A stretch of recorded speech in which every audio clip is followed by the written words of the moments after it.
por igual. Nos encanta estar aquí en Nuevos Modelos de Familia, hablando de este documental Familias por Igual.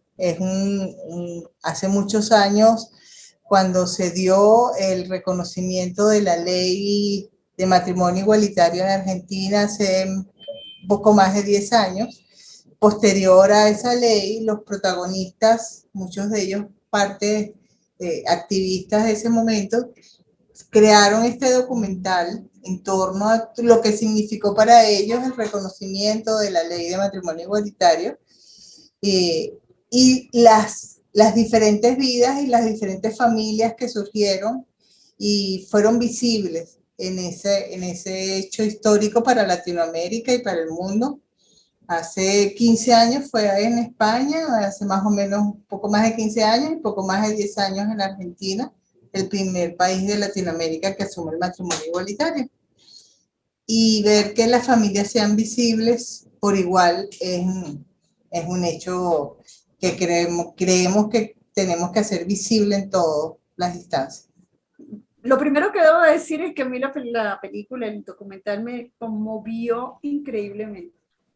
Y me conmovió precisamente porque, bueno, estaba contado por una persona más o menos de mi edad y quizás hasta mayor que yo.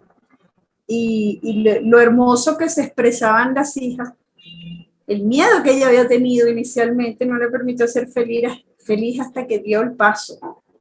Eso a mí me conmovió enormemente porque yo creo que ya es tiempo de que esas cosas dejen de pasar. Ya en Argentina se han logrado muchísimas cosas. Argentina era un país extremista en cuanto a lo que ellos llamaban o mal llamaban valores. Pues bueno, en muchos países ya se da la posibilidad del matrimonio. Para los efectos, a ellas les importaba un rábano si se casaban o no se casaban. Desde el punto de vista de llevar o no, yo llevar el anillo para mí ya es más que suficiente. El compromiso y el amor que siento no necesita una firma de ningún documento, pero sí es una necesidad de honor, porque, pues bueno, es el principio fundamental. Yo tengo el mismo derecho que tiene todo el mundo, no soy distinto. No, como dice el dicho, no soy distinto, no me trates distinto. Y fíjate que importante es esa situación. La apertura del documental lo usa mucho como un tráiler. Es uno de los activistas más reconocidos de Argentina, hablando de lo que significa la discriminación, y nosotros lo hemos usado mucho en los talleres, y lo que significa para uno la discriminación. El problema no somos nosotros, sino la mirada de los otros. Y lo que vive un niño negro, un niño judío, pero la discriminación que vive un niño homosexual en su familia es brutal.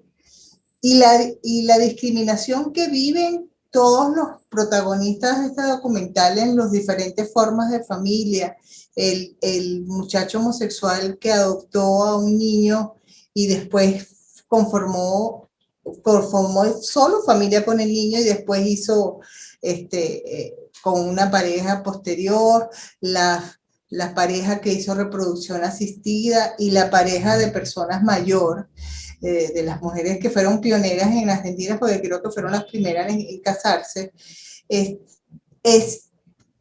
Son tres tipos de familia totalmente diferentes.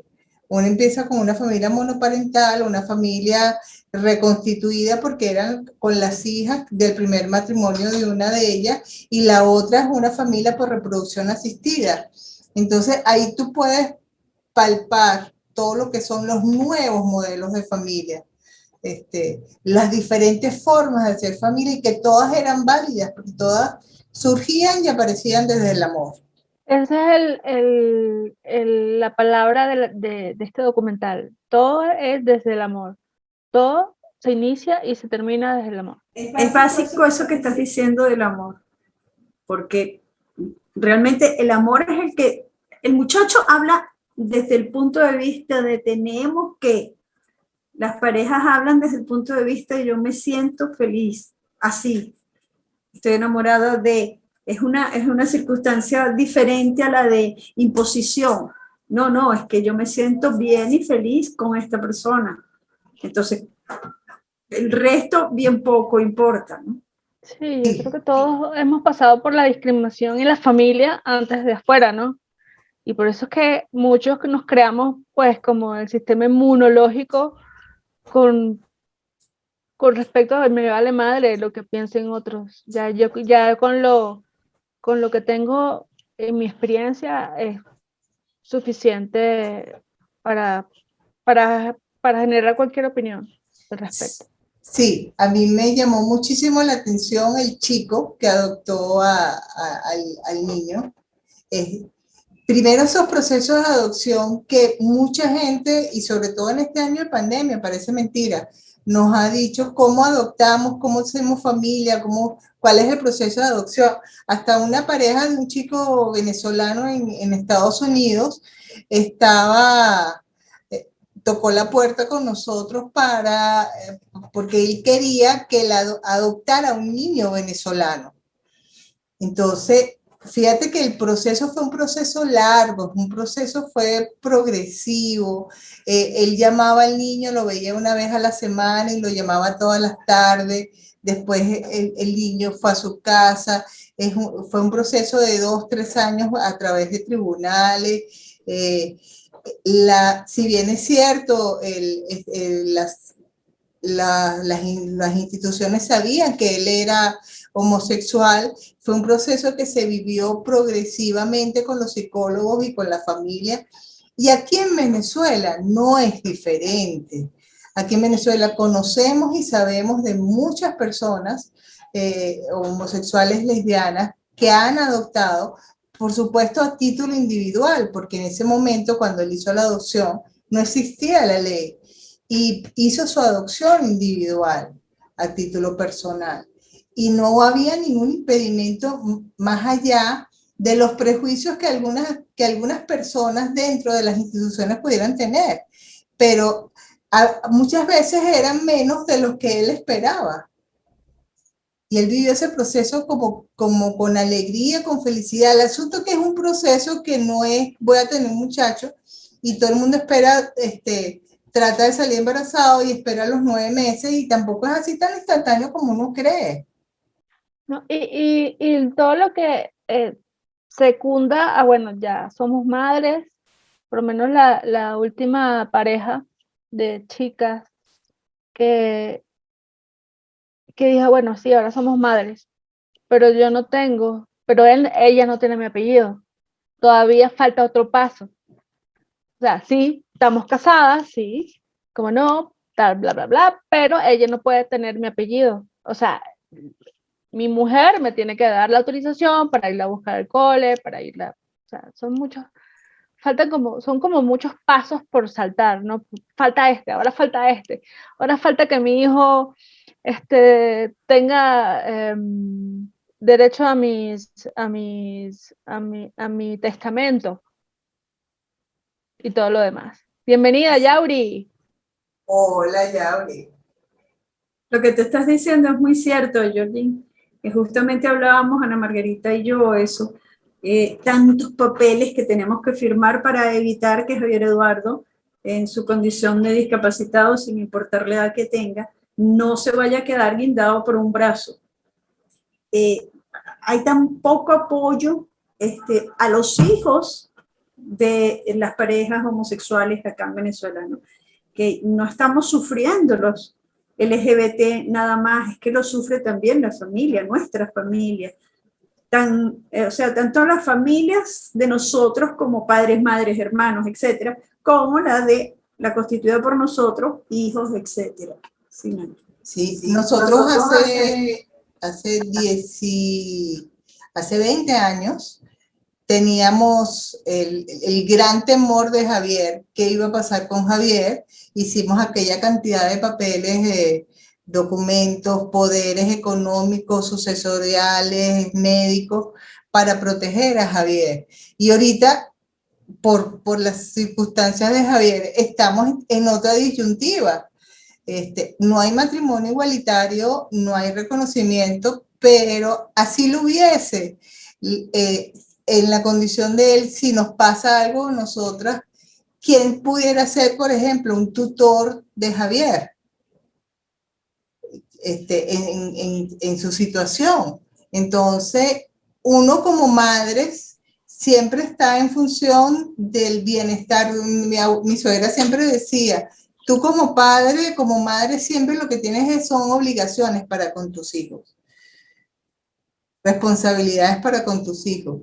Y no, esa responsabilidad no es una carga, no es una carga. Lo que decía Yorin es muy cierto, todas esas familias existieron, fueron previos a la ley. En España se dio lo que llamamos el Homo Baby Boom. Todo el mundo se quedó sorprendido porque cuando se hizo la ley empezaron a salir hasta debajo de las piedras, pero salieron debajo de las piedras porque había un marco legal que las protegía y ya podían ser visibles.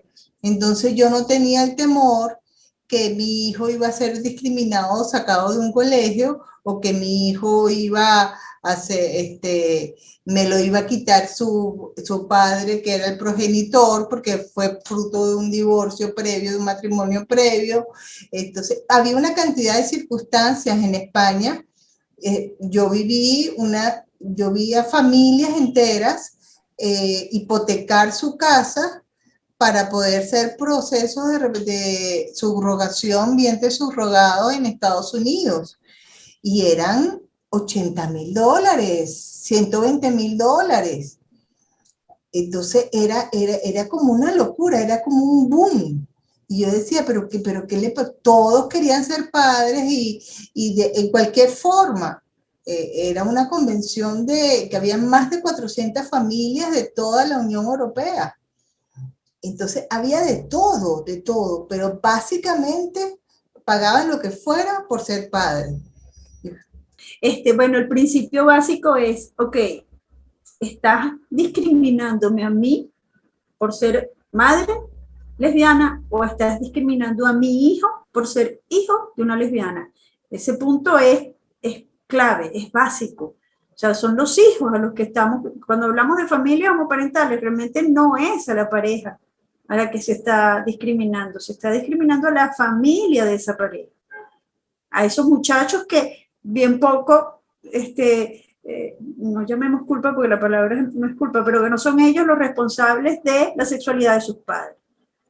Entonces, al no tener la ley que los ampare, no permitimos nunca que la sociedad entienda. Yo creo que debe ir de la mano la educación de la sociedad con la ley, porque tampoco hacemos nada teniendo una ley aquí en las manos si la sociedad no nos va a permitir usarla. No va a permitir de ninguna manera el cambio. Bueno, pero como decía el chico, creo que uruguayo, ¿no? Que ya están empezando a hacer cambios en las escuelas para la educación de la mente. Y él decía que fabuloso sería que los niños que tienen más capacidad para manejar esa información que los adultos, lo hagan, ¿no? Y desde pequeños educarlos para que sea totalmente así como cualquier familia, porque son una familia normal. Una cosa es quitar el estigma de que son anormales porque son diferentes. O sea, es quitar ese estigma porque no lo es, y ustedes lo saben más que yo. O sea, no hay ningún estigma con respecto a ser una familia homoparental. O sea, ya quitar incluso el título de familia homoparental, porque son familias. Quitarle el título. Porque son familias. O sea, y vernos a nuestros, bueno, yo no tendré nietos, pero a los nietos, a mis sobrinos nietos, decir, oye tía, pero en serio, en tu época no existía esa regularidad, en verdad no existía eso, el matrimonio entre personas del mismo sexo, de verdad no existía eso, que me lo digan, o sea.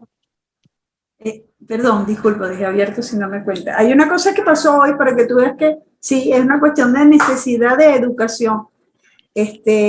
Nos pidieron que hiciéramos unas correcciones en una presentación de derechos humanos por la diversidad, realmente tú ves toda la descripción y la idea era comparar que los derechos no son diferentes unos y otros, pero la preocupación de los organizadores, que te estoy hablando de una organización que tiene muchos años en derechos humanos, era que el grupo era menor de edad.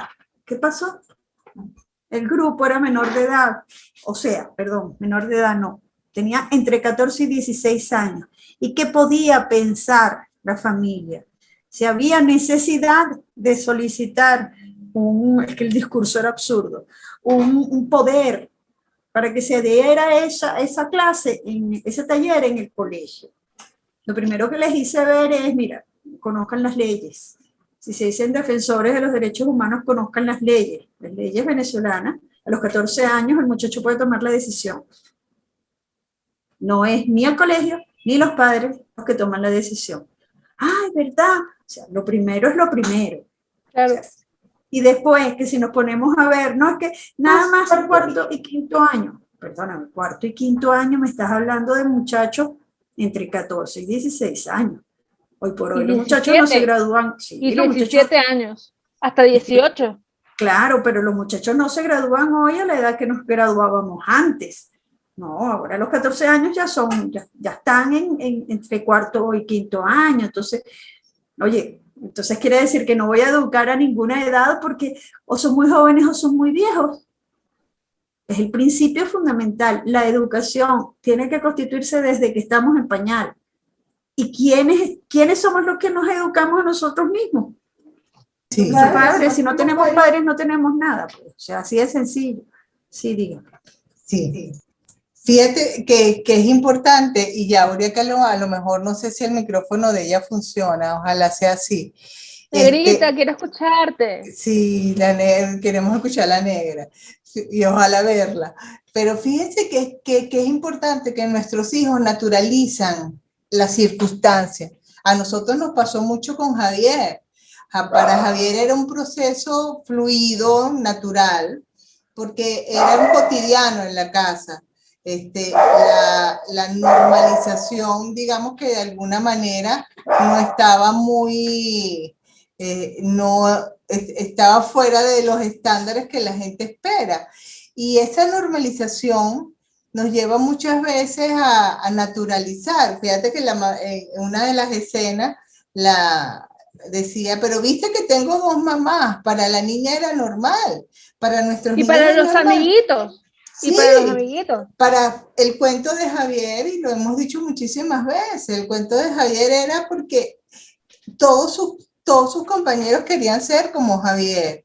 Javier era así como un superhéroe en su preescolar y en su primaria, porque él era afortunado de tener dos mamás y para sus compañeros era así como que tú eres todos sus compañeros eran hijos de divorciados. Todos. O sea, en esa escuela, era una escuela que había 92 niños. Todos eran hijos de divorciados. Y él tenía dos mamás. Él era Superman casi de Krypton. Casi de Krypton.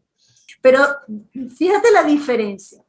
Mi hermano, el menor, el que es más afín conmigo, decía, madre es una sola, como diciendo, gracias a Dios, ¿no? Que madre es una sola, y a Javier vienen a tocarle dos.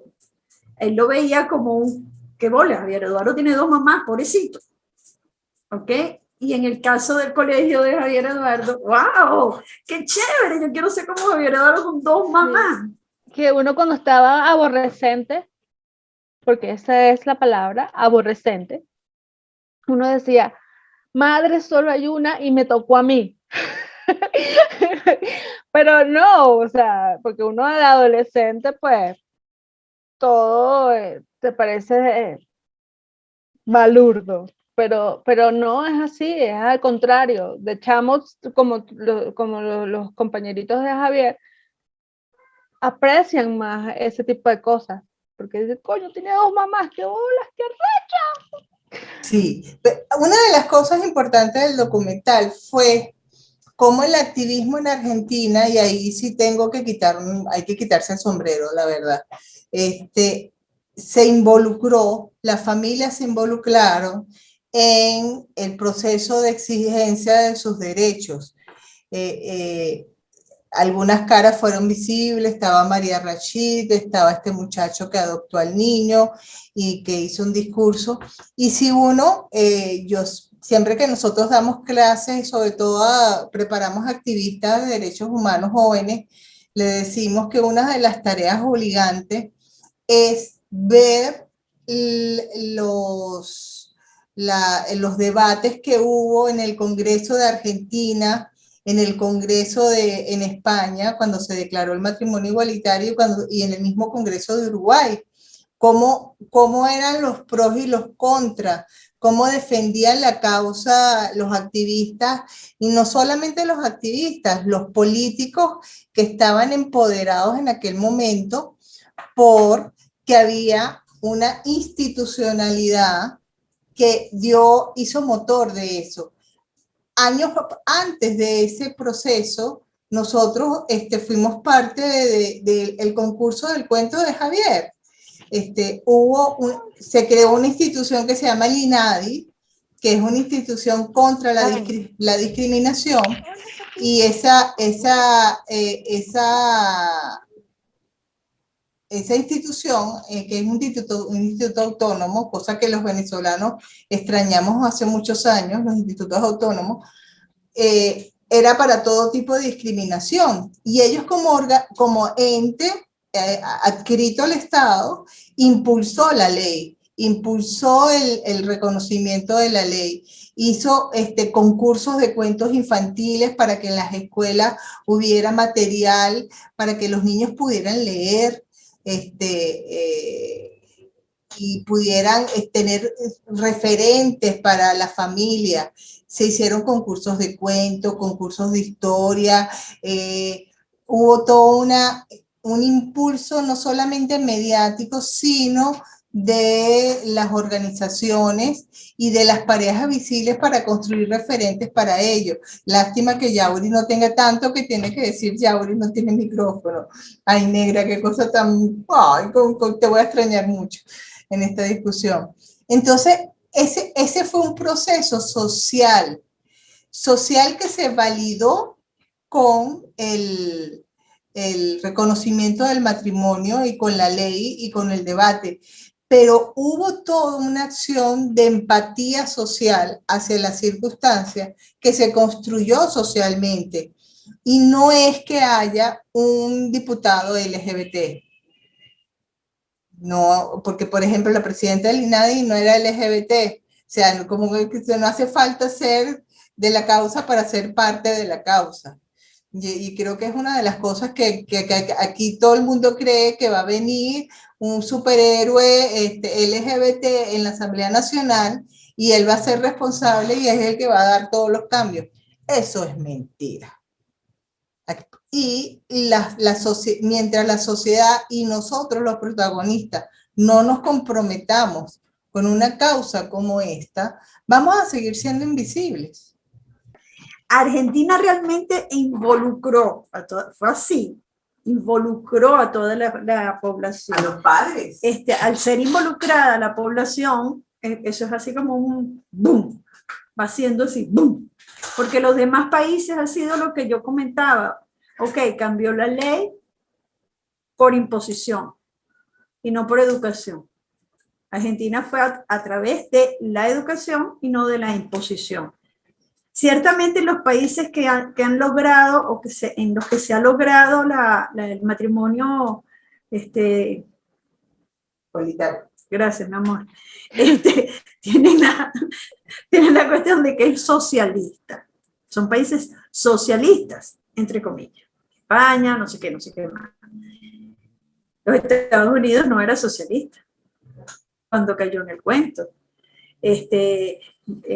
Son unos principios que se van como desvalorizando el hecho de que tiene que ser de izquierda o socialista para aceptar el matrimonio igualitario. Lo que se tiene es que aceptar al homosexual.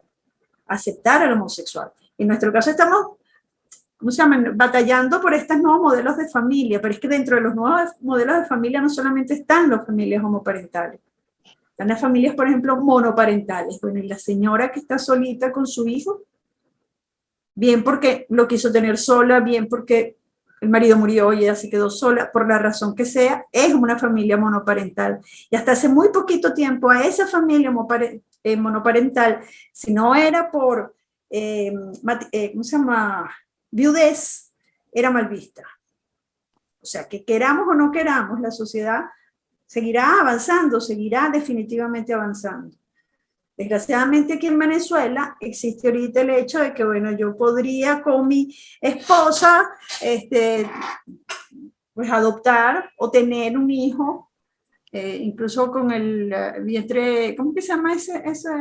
Subrogado. Ajá, Subrogado. ajá, ajá. Y entonces después, si yo me separo de ella, como legalmente no está considerado el matrimonio, una de las dos son las que va a aparecer como madre. La La que genética. da luz.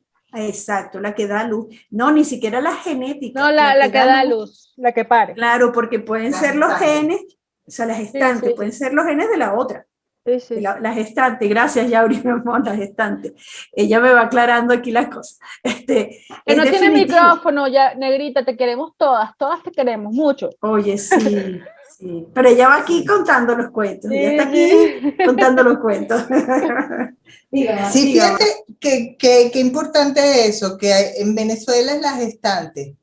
¿Cuántos casos de parejas, de embarazos, en el caso, Yauri es uno de esos casos, ¿no? Hay una madre gestante y una madre genética. Esos casos existen en Venezuela. En Venezuela ha habido reproducción asistida.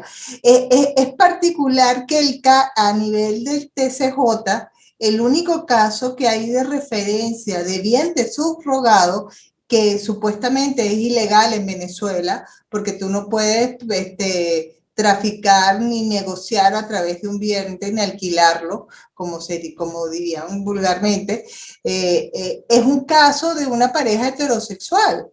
La gestante fue la hermana de una señora que no podía concebir ella misma a sus hijos.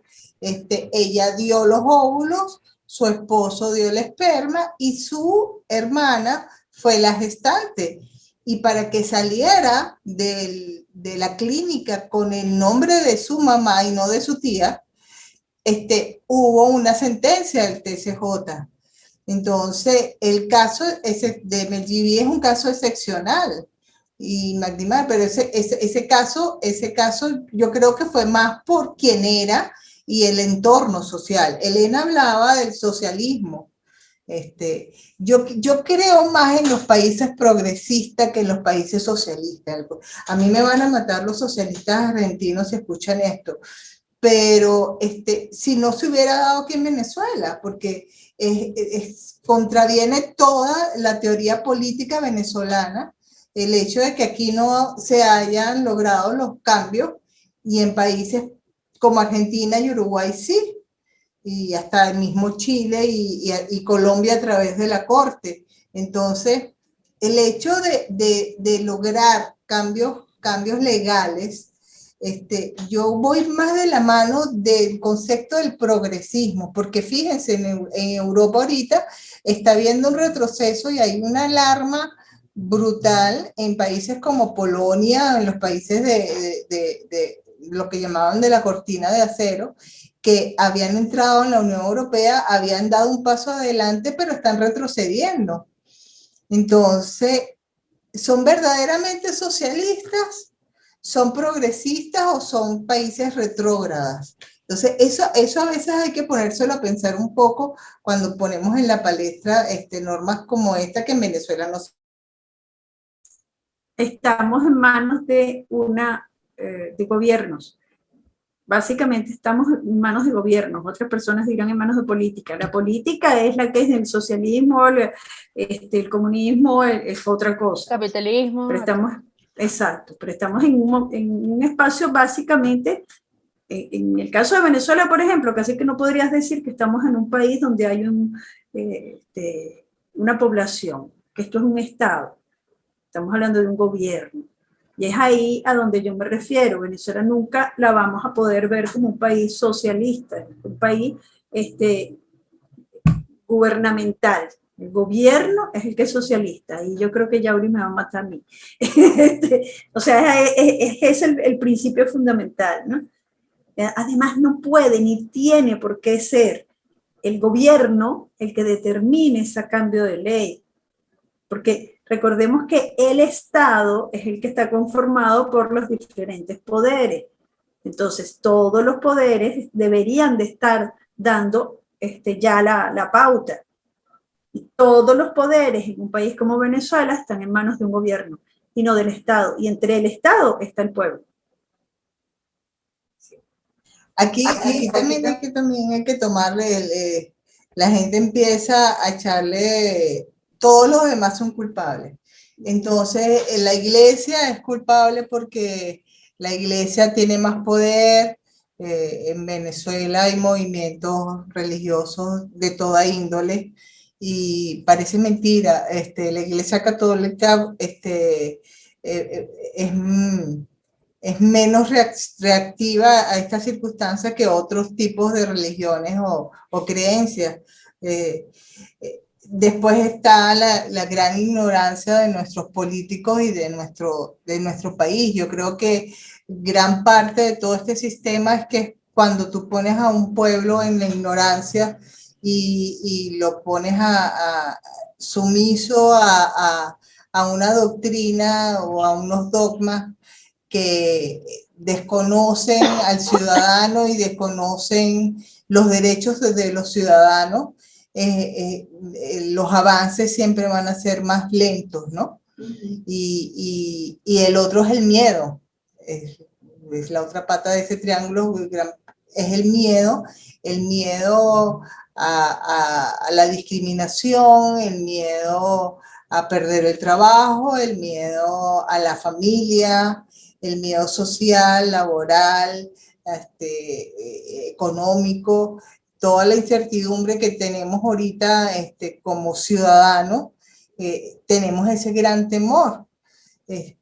Pero también hay una gran necesidad, esas familias existen.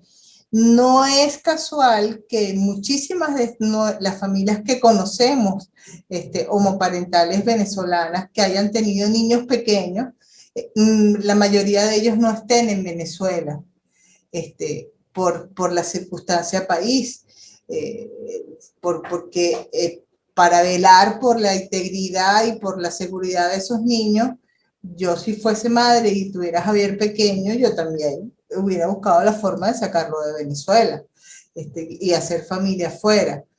Hubiese sido una alternativa, no, en aquel momento no estaba planteado así, y Javier ya es un hombre más que adulto, pero la mayoría no están en Venezuela, eso es una de las cosas.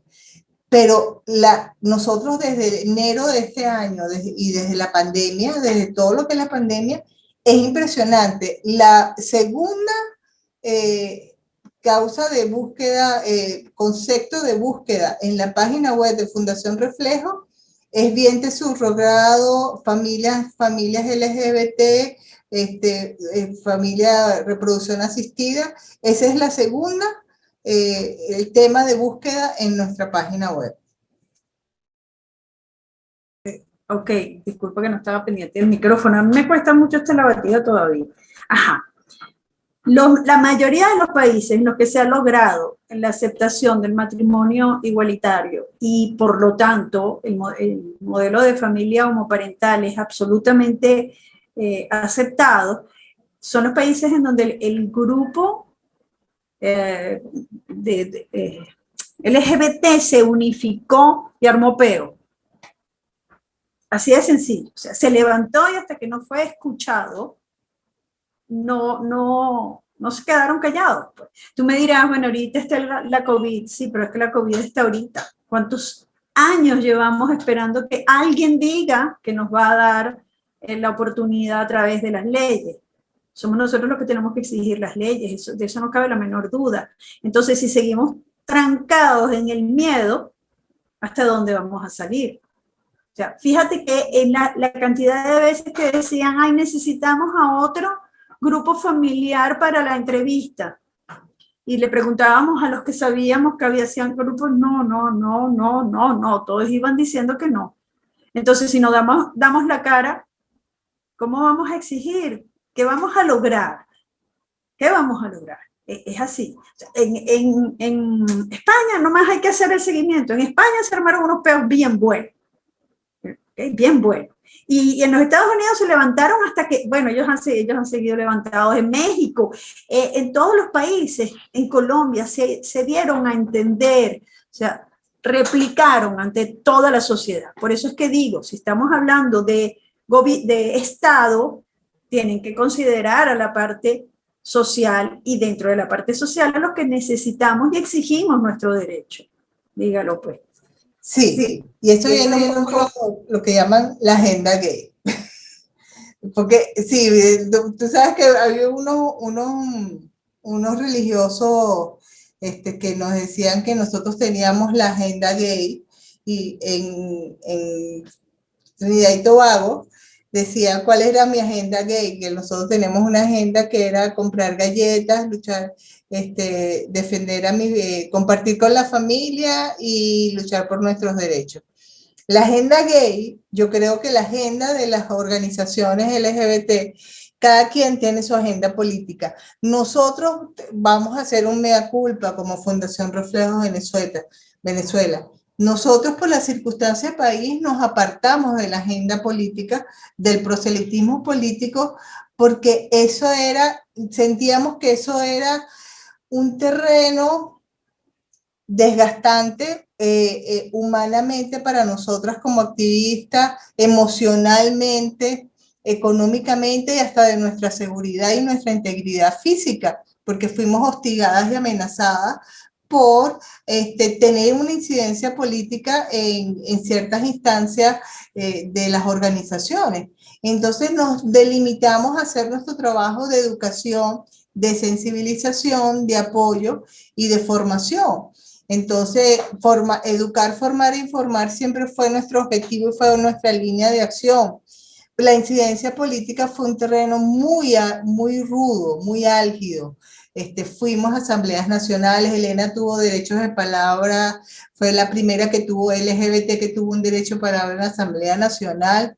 Y recuerdo que fuimos vestidas de blanco y se burlaron de nosotros. Los asambleístas se reían, un Escarrá y un Lander muertos de la risa con nosotras, pero una burla grotesca hacia nosotras y el derecho de palabra que tenía Elena precisamente por nuevos modelos de familia.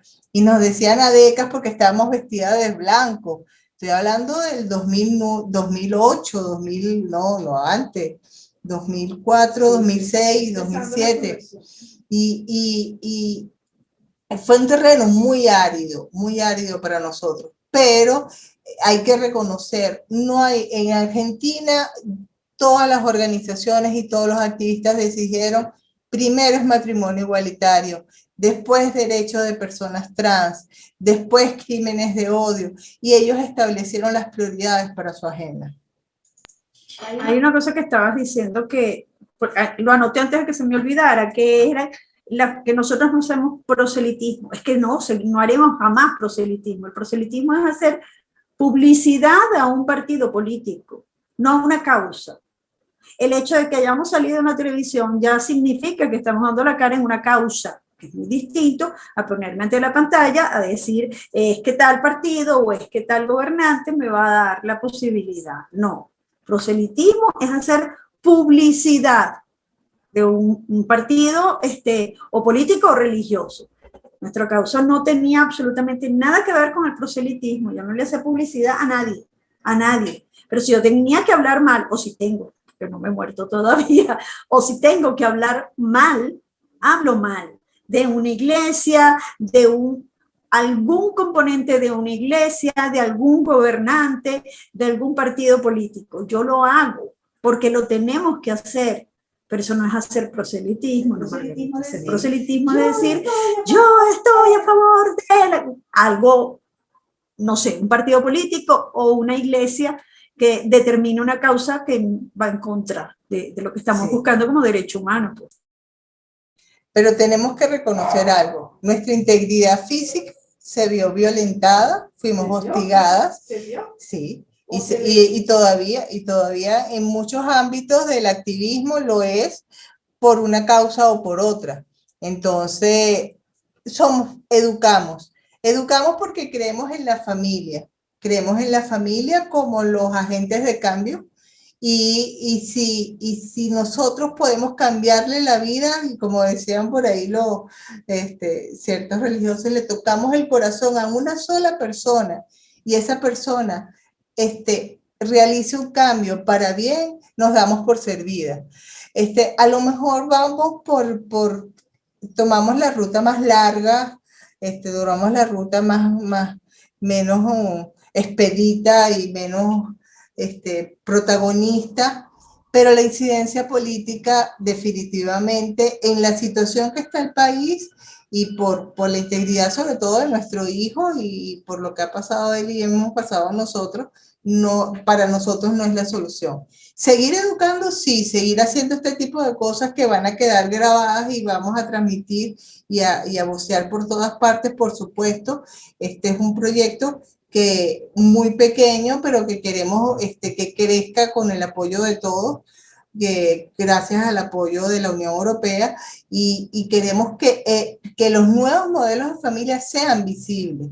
Queremos que esto haga un efecto multiplicador. Yo tengo que decir antes de continuar algo bellísimo. Ustedes se han dado cuenta del logo majestuoso que dice nuevos modelos de familia y es súper espectacularmente rechísimo y el color es el propio. El propio. Ajá. Aplausos a Georgine, por favor. Porque realmente que te luciste. Porque fíjate que el concepto es maravilloso. Padres, madres, como lo queramos llamar, e hijos. Más que en un triángulo, que es como lo vemos siempre, lo queremos ver siempre, aquí lo estás viendo en un círculo. La Santísima Trinidad, el triángulo universal. Así es. Maravilloso. Y me encantaría que nos dieras una explicación de ese estupendo logo que le hiciste a los nuevos modelos de familia. Cuando quieran. Dale, pues. Yo, ahorita. Ay, coño, no me preparé. Bueno, no, en una conversación que tuvimos, Elena y yo, hablamos del minimalismo, pero el minimalismo aplicado a esta situación, a esta institución que es Nuevos Modelos de Familia. Y hablando y conversando, pues yo saqué la información que necesitaba, digamos, práctica, y la mantuve en mi cabeza por, no te digo yo, 5 días. Estuvo ahí. Ay, si es así, ese es así. Y empecé a buscar conceptos. Bueno, el triángulo para mí es eso, ¿no? Por eso es que las casas, los niños las pintan así, con el triángulo, ¿no?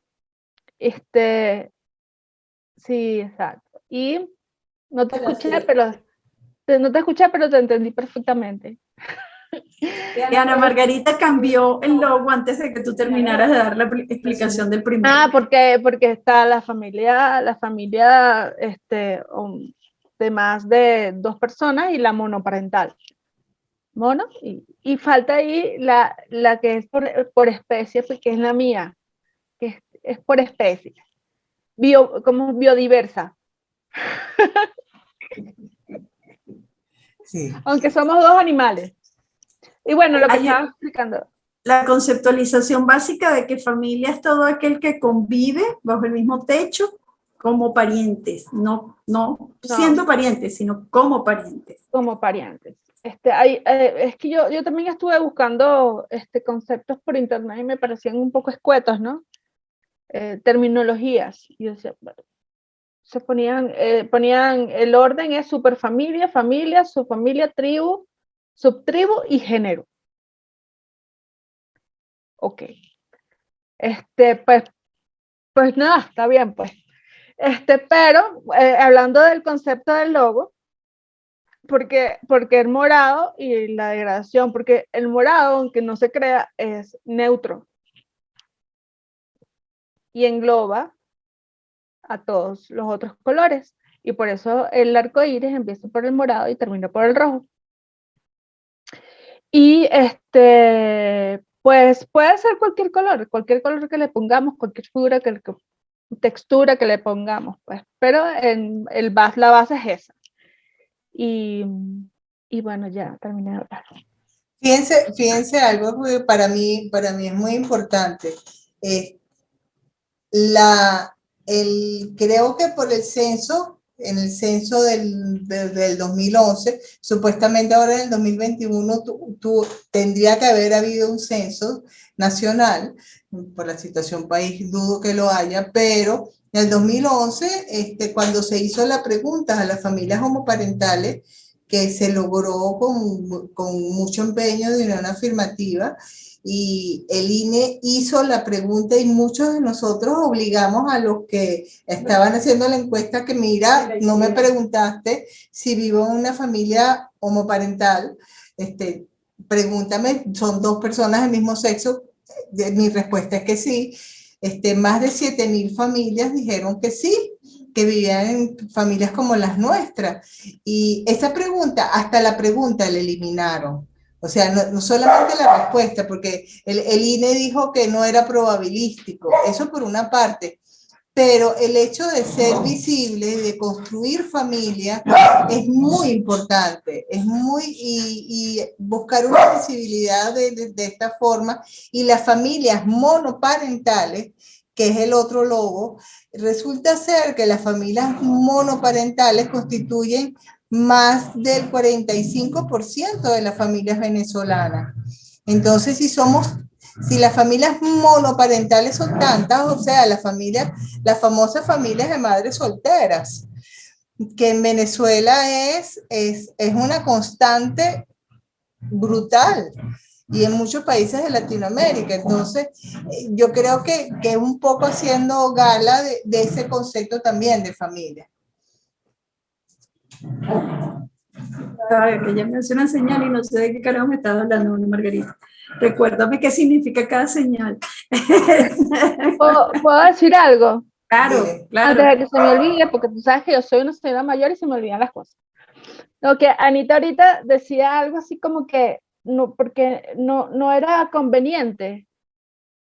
El tema no era para hablarlo o en la asamblea, así como cuando pasó con la recolección de firmas. No es que no era prioridad, es que no era conveniente tocarlo por cuestiones políticas, ahí sí entra el proselitismo. Ahí porque no me convenía a mí tocar ese tema porque tengo otros temas por tocar. Claro, otros distractores políticos. Y ahí entra la frase famosa de mi mamá, vulgarmente, el marico ajeno siempre es bello, el problema es cuando es el tuyo.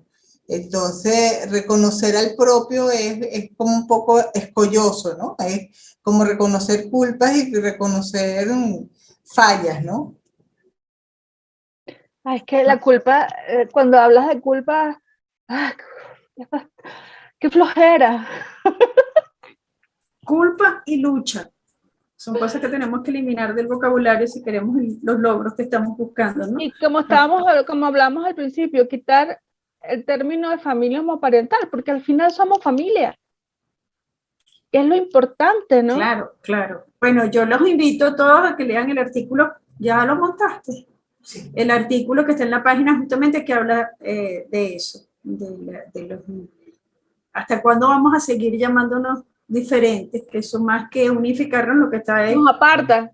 Sí, totalmente, separando totalmente de la familia. Aquí me están haciendo así como para que corten las patas, sé que se nos va acabando el tiempo.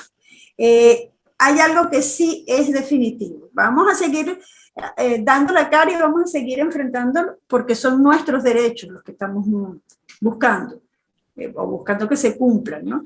Pero no cabe la menor duda que el avance de la sociedad va a llevar a que todo ese montón de grupos familiares se conviertan en lo que significa verdaderamente una familia. Y fíjense que no estoy hablando del matrimonio igualitario o del no sé qué, no, familias es un todo, familia.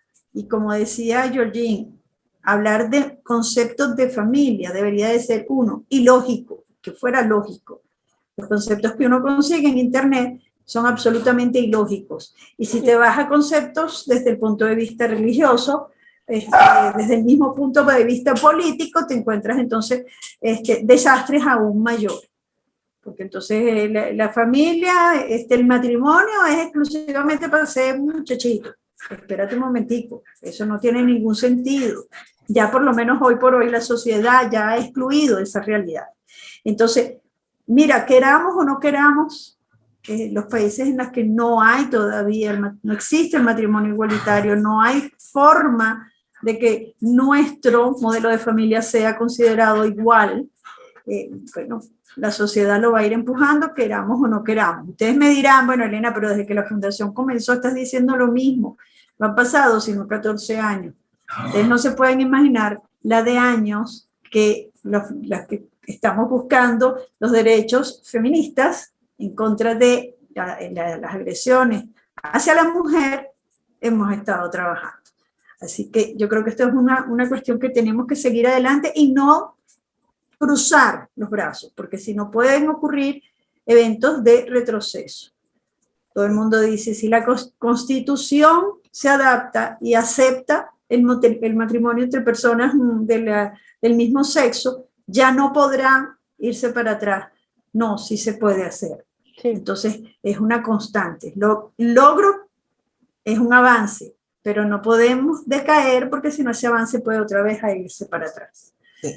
Bueno, Ana Margarita, te dejo a ti para que digas chao pescado. Sí.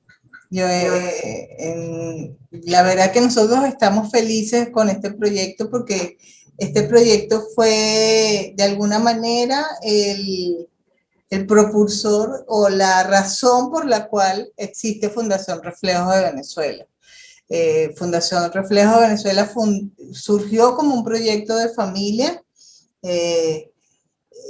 Cuando Elena por cantidad de razones nos subieron por primera vez en una tarima en el 2004 y Elena perdió el habla, nosotros lo que sentíamos... Yo estaba ahí. Sí, nosotros sentíamos una cantidad de niñitos y de lo que sentíamos así era upa mamá. Que esa energía que sentimos ese día, yo creo que fue el gran detonante, aunque ya se venía gestando Fundación Reflejo, fue el gran detonante y la razón de ser, aparte de Javier ya era un adolescente en aquel momento y habíamos andado un camino como madres lesbianas y queríamos que ese camino no fuese tan difícil como fue para nosotros, porque nosotros vivimos discriminación familiar, por suerte ni laboral, no vivimos discriminación de otro tipo, pero sí familiar, pero tuvimos una gran razón. Mi suegra siempre dijo, tu familia, la familia de ustedes es la que ustedes escogieron, y son ustedes tres. Y nosotros hemos sido por 34 años fieles a ellos y creo que seguiremos 34 años y 8 meses. Entonces, yo creo que todo esto tiene una razón de ser y tenemos que echar para adelante. Yaure es una de las grandes protagonistas de estas historias. Yaure, hay que buscar la forma de hacerte una entrevista y de que tengas micrófono, por favor. Y que tus historias se escuchen. Georgine está haciendo un material bellísimo de espectro de audio para la radio, para las redes sociales, y tenemos que hacer que todo eso se mueva y se escuche en muchísimas partes para que sepa que tenemos voz y que no queremos callar, ¿sí? Entonces, muchísimas gracias, chicas, por estar aquí. Muchísimas gracias por ser parte de los nuevos modelos de familia. y muchísimas gracias por ser nuestro reflejo.